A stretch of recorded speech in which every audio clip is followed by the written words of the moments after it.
అది ఇప్పుడు పార్ట్ 2కి వచ్చేటప్పటికి ఈ 1920s బ్యాక్డ్రాప్ ఏమన్నా మళ్ళీ దాన్ని ఎక్స్ప్లోర్ చేసే ఆప్షన్ ఏమన్నా ఉంటుందా? సారీ 1920 వర్షన్ ఉంది కదా సినిమా, దాన్ని ఎక్స్ప్లోర్ చేసే ఆప్షన్ ఉంటుందా ఈ పార్ట్ 2లో? That was Gautam's idea that first we continue the story from where we left off, resolution of what happens to the tribe and what happens to Suri ఇది close చేసి then he wanted to explore the rise of Devaranayaka. అసలు ఓ character name దేవరాయక సినిమాలో లేదా? సినిమాలో లేదా? The episode was abruptly stopped. Which one? 1920s episode. Because it's only a glimpse. The purpose of that episode is to show why people came and settled here. Who's So this? part 3 Kingdom. That will be the prequel of. So అతను నాయకుడు ఎట్లా అయ్యాడు, అతని journey, అతను ఎక్కడి నుంచి వచ్చాడు, అతని నాయకుడు ఎట్లా అయ్యాడు అన్నది that's the prequel of the film. Vijay as a king is more curiosity when watching that episode.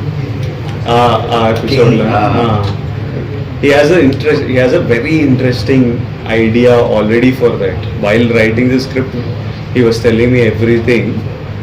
Highly we focused on this and did it, but actually the film was going to be titled Devaranayaka, but Tarakanna Devara వచ్చేసరికి ఇంకా మేము అవన్నీ ఆపేసి so initially uh film was called దేవరానాయక.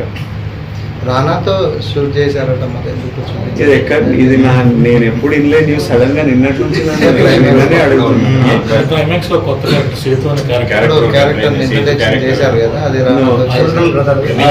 అట్లాంటి 100% star వస్తారు.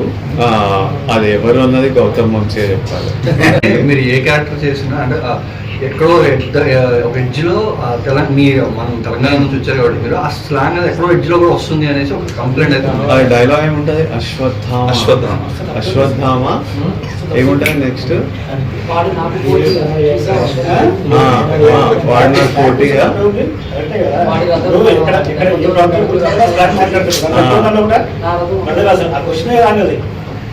ఏంటి? చెప్పండి.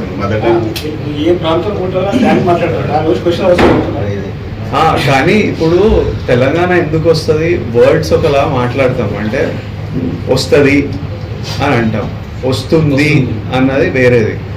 So నేను వస్తుంది అన్నప్పుడు కూడా తెలంగాణ మాట్లాడుతున్నా అంటే నాకు తెలియదు ఆ లింక్ ఏందో.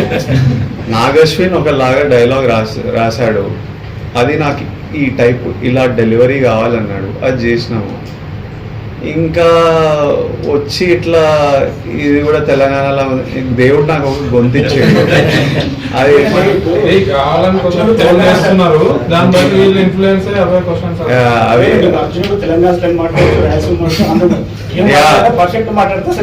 అదే అసలే అర్జునుడు ఆయన మదర్ టంగ్ ఏంది ఫస్ట్ ఆఫ్ ఆల్, మనం ఈ యాస ఉండాలి ఆ యాస ఉండాలి అనే ముచ్చటేందో నాకు తెలియదు. మళ్ళా